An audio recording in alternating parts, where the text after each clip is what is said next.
apa kabarnya? Kita kembali lagi di sekolah minggu. Nah, minggu kemarin kita kan sudah mendengar cerita bagaimana Tuhan Yesus berhasil mengeluarkan bangsa Israel dari bangsa Mesir.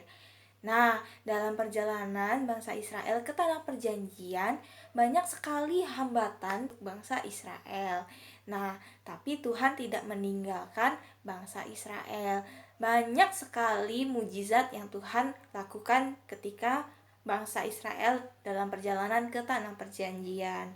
Nah, sebelum kita mendengarkan cerita minggu ini, mari kita berdoa dulu. Ayo kita lipat tangan, tutup mata. Ayo kita berdoa.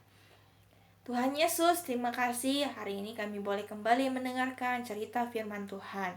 Tuhan berkati supaya firman Tuhan hari ini boleh memberkati kami. Terima kasih Tuhan Yesus, di dalam nama Tuhan Yesus kami berdoa. Amin.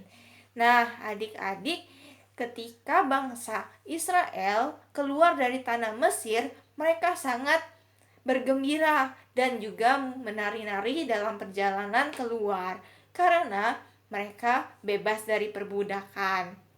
Nah, di dalam perjalanan bangsa Israel ke tanah perjanjian, banyak sekali hambatan yang dihadapi oleh bangsa Israel. Tetapi Tuhan tidak lupa akan janjinya untuk mengantar bangsa Israel sampai ke tanah perjanjian. Oleh karena itu, Tuhan selalu menyertai bangsa Israel. Nah, salah satu bentuk penyertaan Tuhan adalah Tuhan memberikan tiang awan dan juga tiang api. Nah, tiang awan itu muncul pada saat siang hari karena bangsa Israel harus melalui padang gurun yang sangat panas.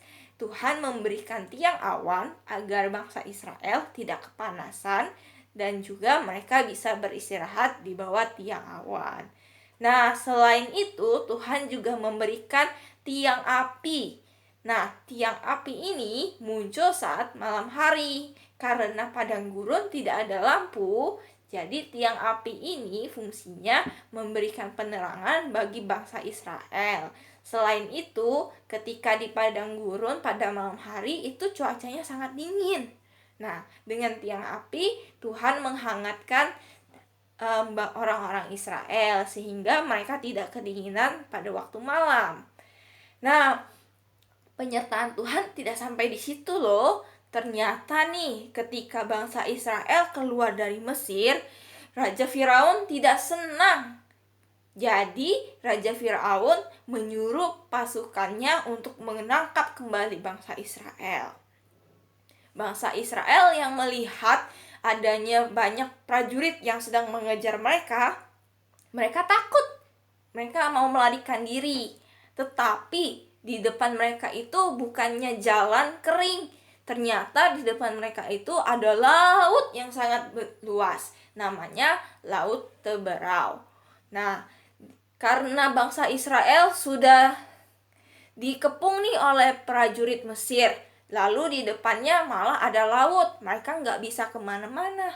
Tetapi Tuhan sekali lagi selalu ingat akan bangsa Israel. Tuhan menyuruh Musa untuk mengangkat tangannya. Kemudian mujizat Tuhan terjadi. Tiba-tiba saja laut itu terbelah jadi gua dan akhirnya ada jalan kering yang bisa dilalui oleh bangsa Israel. Nah, akhirnya umat Israelnya jalan dong di tengah laut itu. Jadi di kanan kirinya itu tembok air laut, tetapi air lautnya tidak mengenai bangsa Israel. Nah, ketika bangsa Israel sudah sampai di ujung laut, di seberang laut, bangsa Mesir, pasukan dari Raja Firaun baru sampai di tengah-tengah. Nah, karena bangsa Israel sudah sampai di seberang laut, semua sudah selamat, akhirnya Musa menurunkan tongkatnya dan air laut itu jadi satu. Nah, karena itu pasukan dari Raja Firaun semuanya hanyut oleh air laut.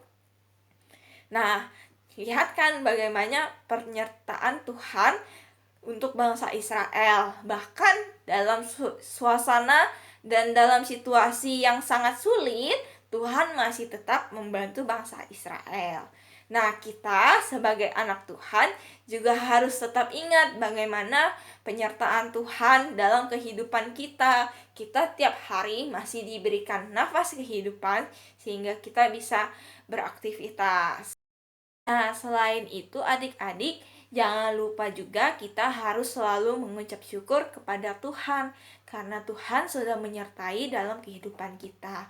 Bagaimana cara mengucap syukurnya? Kita bisa menaikkan puji-pujian, kita juga bisa menari, kita juga bisa berdoa.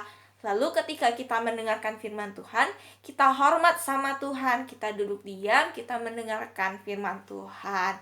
Nah, adik-adik, sampai di sini dulu cerita kita minggu ini. Jangan lupa untuk menghafal ayat hafalan kita ya. Ayat hafalan kita diambil dari Keluaran 14 ayat 13b. Janganlah takut, berdirilah tetap dan lihatlah keselamatan dari Tuhan yang akan diberikannya hari ini kepadamu. Nah, adik-adik, ayat hafalannya jangan lupa dihafal dan juga aktivitas mingguannya dikerjakan juga ya. Sampai di sini dulu cerita kita minggu ini. Sampai jumpa, ketemu di minggu depan. Tuhan Yesus memberkati. Shalom.